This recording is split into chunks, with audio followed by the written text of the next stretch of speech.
Hello अस्सलाम वालेकुम दोस्तों, welcome back to my YouTube channel. उम्मीद है कि आप सब लोग ठीक ठाक होंगे। जैसा कि आप सबको पता है कि हमारा crypto trading course beginner to advance level चल रहा है और ये उसका लेक्चर 6 का पार्ट 6 है। जैसे कि आपको पता है हमने पार्ट 6 में कंप्लीट पैटर्न बेस्ड ट्रेडिंग को कवर किया है और आज के इस पार्ट में भी हम पैटर्न बेस्ड ट्रेडिंग को कंटिन्यू करते हुए फॉलिंग वेज और राइजिंग वेज पैटर्न को कवर करेंगे। अगर आपको कोई भी कन्फ्यूज़न हो, कोई भी चीज़ समझ में ना आए तो आप नीचे मुझे कमेंट बॉक्स में पूछ सकते हैं। चलिए इस वीडियो को शुरू करते हैं। दोस्तों अब हम बात करते हैं पैटर्न्स की। सबसे पहले मैं आप सबसे बोलूँगा कि आप लोग इनको नोट डाउन कर लें। ये कुछ प्रॉपर्टीज़ हैं फॉलिंग वेज और राइजिंग वेज पैटर्न की, ताकि इन फ्यूचर आपको कोई भी कन्फ्यूज़न हो तो इसे देखेंगे तो आपको समझ में आ जाएगा। फॉलिंग वेज पैटर्न की बात करते हैं दोस्तों। ये एक बुलिश पैटर्न होता है जो कि अप ट्रेंड में फॉर्म होता है। और अगर ये अप ट्रेंड में पैटर्न फॉर्म हो जाए तो इसका मतलब है कि ये फॉलिंग वेज पैटर्न उस अप ट्रेंड को कंटिन्यूस रखेगा।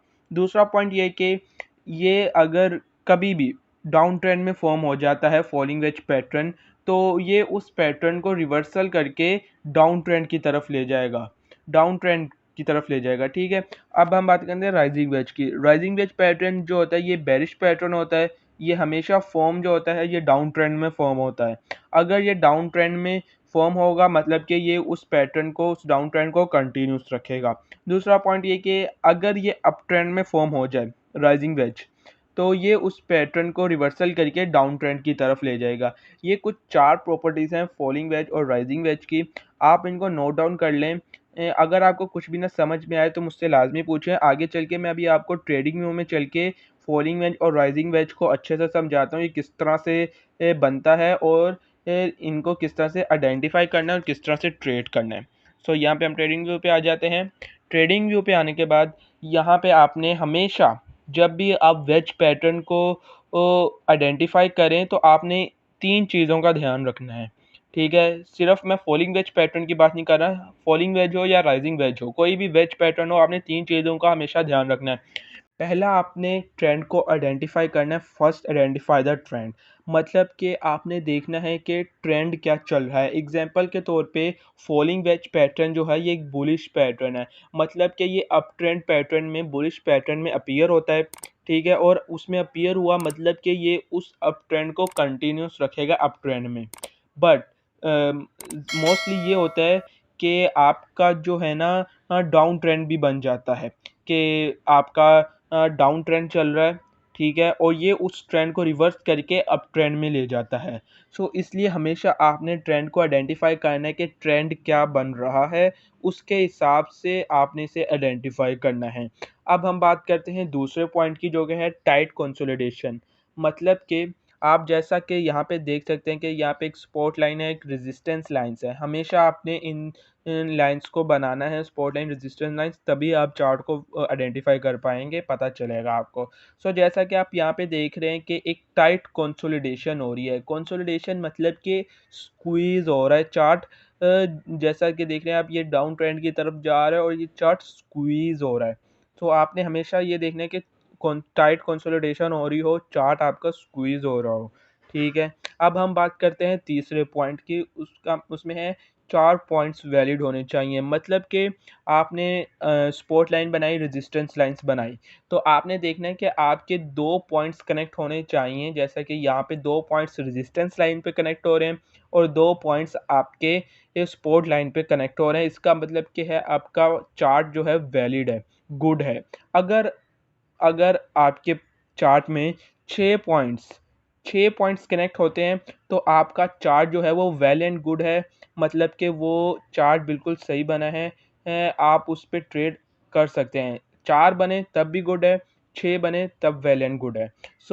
इन 4 पॉइंट्स को आपने हमेशा ध्यान में रखना है जब भी आप फॉलिंग वेज पैटर्न को आइडेंटिफ़ाई करेंगे। इन 4 चीज़ों का ध्यान रखना है। देन अब बात करते हैं आपने ट्रेड कब लेनी है। ट्रेड हमेशा आपने लेनी है ब्रेकआउट पे। जब भी ब्रेकआउट होगा ना, आपने वॉल्यूम का ध्यान रखना है, वॉल्यूम इंडिकेटर का। अगर किसी को नहीं पता तो प्रीवियस वीडियो में मैंने वॉल्यूम इंडिकेटर एक्सप्लेन किया हुआ है। वॉल्यूम इंडिकेटर को आपने देखना है कि वॉल्यूम क्या आ रहा है। अगर वॉल्यूम शार्प हाई आ रहा है ना, मीन्स के वॉल्यूम हाई है, वॉल्यूम हाई पे इसने ब्रेकआउट किया है तो ये वैलिड है। वैलिड ब्रेकआउट है। नहीं तो मोस्टली जब भी ब्रेकआउट होता है ना तो फेक आउट भी होता है, क्योंकि फेक आउट का मतलब ये होता है कि वॉल्यूम लो होता है और उसने रेजिस्टेंस लाइन से ब्रेकआउट किया होता है, मतलब कि वो फेक है ब्रेकआउट। सो हमेशा आपने देखना है कि वॉल्यूम हाई हो ब्रेकआउट पे। जब ब्रेकआउट हो और वो पुल बैक करे रेजिस्टेंस लाइंस पे, रेजिस्टेंस लाइंस पे आए, टच करे और पुल बैक करे अप ट्रेंड की तरफ, तब आपने ट्रेड लेनी है उस पुल बैक पे, क्योंकि उस पुल बैक पे आपको वेरीफाई हो जाएगा कि ये अप ट्रेंड की तरफ अप ट्रेंड जाएगा, ये पैटर्न वैलिड है। हमेशा आपने पुल बैक पे ट्रेड लेनी है, ना कि आपने ब्रेकआउट पे लेनी है। ब्रेकआउट पे आपने वेट करना है, देखना है कहीं ये रेजिस्टेंस लाइन से वापस तो नीचे नहीं जा रहा, कहीं ये फेक आउट तो नहीं है, ठीक है। और दूसरी बात ये कि हमेशा आपने जब भी ट्रेड लेनी है, आपने टेक प्रॉफिट जो है इसकी हाइट के मुताबिक लगाना है। मतलब कि ये जो इसकी हाइट है ना, अगर हम इसे यहाँ पे करें, इसकी जो भी ओपन की तरफ हाइट होगी ना, वहीं पे आपने इसकी ये ट्रेड टेक प्रॉफिट करना है इसकी हाइट के मुताबिक। और जो स्टॉप लॉस होगा, हमेशा आपने स्टॉप लॉस यूज़ करना है, मोस्टली स्टॉप लॉस नहीं यूज़ करते। सो स्टॉप लॉस जो है ना, आपने इसकी सपोर्ट लाइन तक करना है और इसका जो टेक प्रॉफिट है वो इसकी हाइट तक करना है। सो ये कुछ चीज़ें हैं जिनको आपने ध्यान में रखते हुए फॉलिंग वेज पैटर्न को आइडेंटिफाई करना है और ट्रेड करनी है। अब हम बात करते हैं राइजिंग वेज पैटर्न की।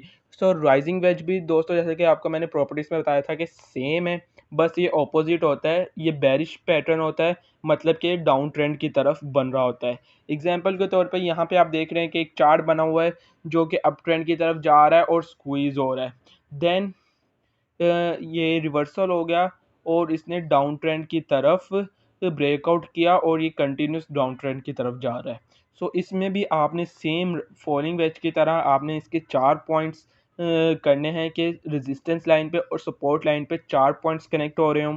आपने इसका ट्रेंड आइडेंटिफाई करना है, कंसोलिडेशन को आपने चेक करना है, और जब इसका ब्रेकआउट हो और ये पुल बैक करे, तब आपने उस पुल बैक पे आपने अपनी इन टेक प्रॉफिट ट्रेड स्टार्ट करनी है और उसकी हाइट के मुताबिक आपने टेक प्रॉफिट करना है। और इसकी यहाँ पे रेजिस्टेंस लाइन पे आपने इसका वो करने हैं स्टॉप लॉस, ठीक है।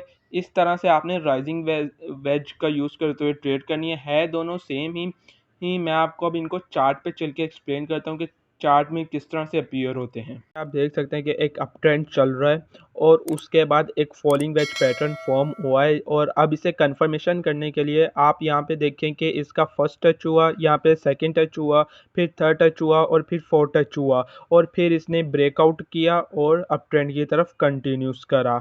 सो इसी तरह से देखें, आपके टारगेट से आपकी ये हाइट से इसने ज़्यादा अप ट्रेंड की तरफ किया, मतलब कि आपका प्रॉफिट बहुत ज़्यादा था। इसका मतलब कि फॉलिंग वेज पैटर्न को आइडेंटिफाई करना कितना आसान है। आपने यहाँ पे ट्रेड ली होगी और स्पॉट पे आपने टेक स्टॉप लॉस किया होगा और टेक प्रॉफिट आपने इसकी हाइट के मुताबिक किया होगा, और यहाँ पे कितनी इजी से आपका टेक प्रॉफिट हो गया विदाउट एनी लॉस के आपके। अब हम बात करते हैं डाउन ट्रेंड राइजिंग वेज के बारे में।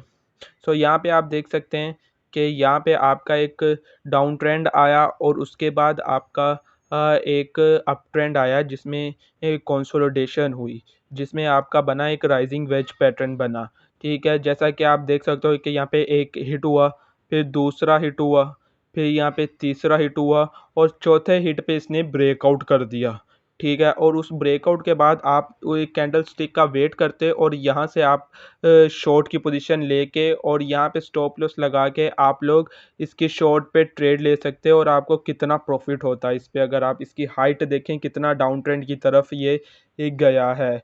यानी कि राइजिंग वेज पैटर्न और फॉलिंग वेज पैटर्न को आइडेंटिफाई करना बहुत आसान है और इस पे आपको प्रॉफिट भी बहुत अच्छा है। बस आपको आइडेंटिफाई करना आना चाहिए।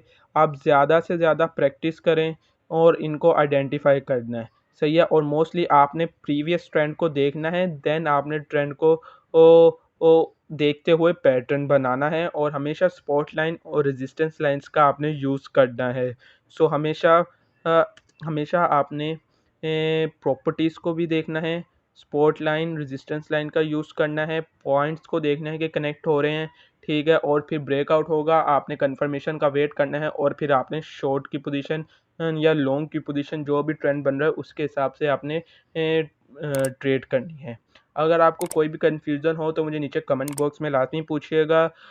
और अगर वीडियो अच्छी लगी हो तो प्लीज़ वीडियो को लाइक करना और चैनल को सब्सक्राइब करना। मिलते हैं आपको अगली वीडियो में, बाय।